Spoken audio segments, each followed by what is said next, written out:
All right, everybody, here is a review video on how to draw the electron shell orbital models.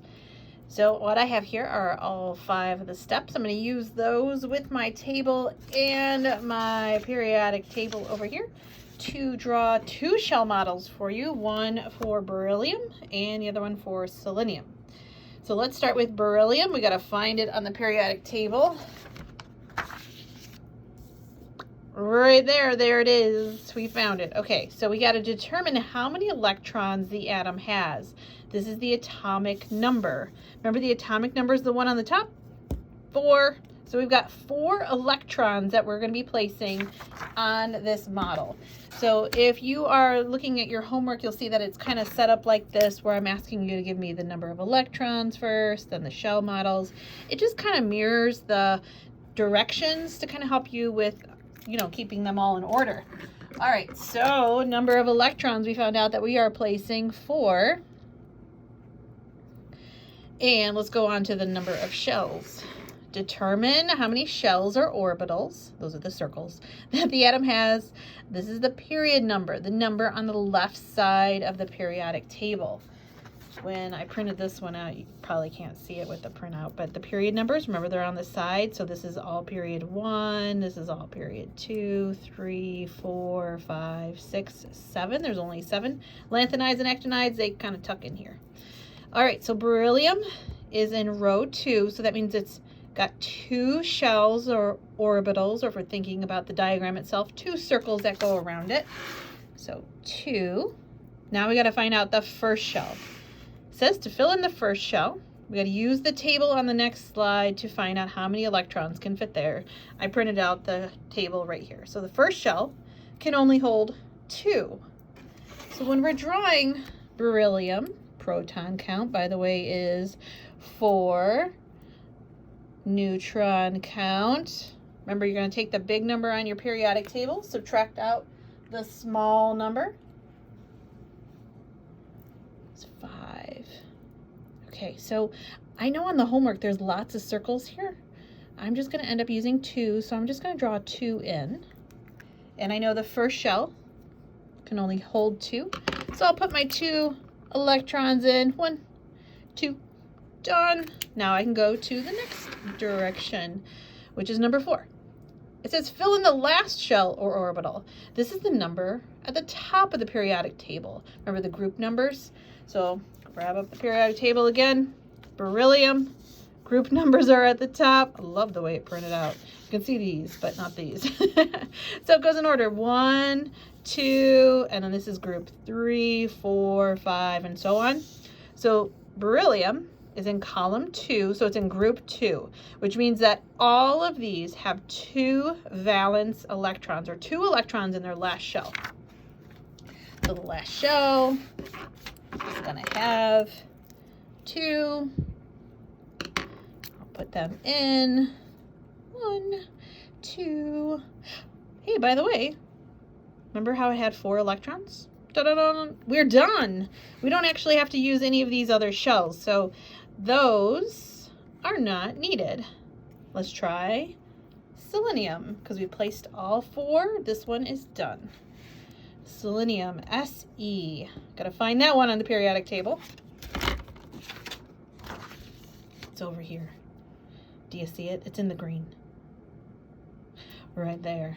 34. It's number 34, which means we have 34 electrons to place. All right. Don't be intimidated. We got all the instructions right here. Determine how many electrons. Well, we figured that out. It was 34. Now let's find out the next step, which is the shells. Determine how many shells or orbitals the atom has. It's the period number. So let's find selenium again. Oops, scoot over. There it is, 34. We just follow it all the way across.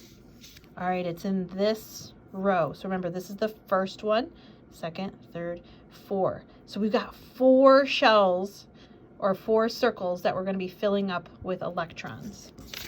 So let's fill up that information. Number of shells, 4. Let's see what's in the first shell. says fill in the first shell. Use the table on the next slide to find out how many electrons can always fit there. Have you memorized it? Because it's always 2. So we're going to put 2 in the first shell. 2 of the 34 we have to find a home for. So we've got 2 down. Let's go to the next one, which is the last shell. So to fill in the last shell, it's the number at the top of the periodic table. So grab up the periodic table again. Selenium, number 34. We go up to the top, 6. It's in group 16, but it doesn't have 16 electrons, it has 6. That's why I've got this up here in red. They're special. So 6 electrons are hanging out in the last shell. Those are called valence electrons. 6, 7, 8. We've placed 8 of the 34. Let's go to the second shell. It says fill in the second, third, etc., like the rest of them, until all the remaining electrons are placed. Okay, so since it's the second shell, we can fit 8 in there. So we got 8 in the second shell. Now let's do the math. 8 plus 2 is 10, plus 6 is 16, and we have to place 34.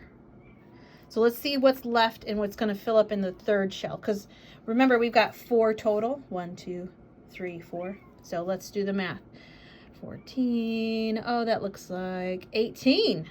So 18 electrons in the third shell. So to draw this one, we need our proton count, our neutron count. It's 34. We'll get to the mass in a second. So 1, 2, 3, 4. Your homework might have more circles in there, but we don't need them, right? Because we knew that this one, selenium, was only going to have 4 shells, or 4 of these circles used. So in our first one, 2, 1, 2, last one, 6, 1, 2, 3, 4, 5, 6, second one, 8, 1, 2, 3, 4, 5, 6, 7, 8. Last one, 18. 1, 2, 3, 4, up, 5, 6, 7, 8, 9, 10, 11, 12, 13, 14, 15, 16, 17, 18. Okay. So we've got our electrons placed, and that is a shell model. Oh, by the way, the neutron count. What's 79 minus 34? Because the mass was 78.9, blah, blah, blah.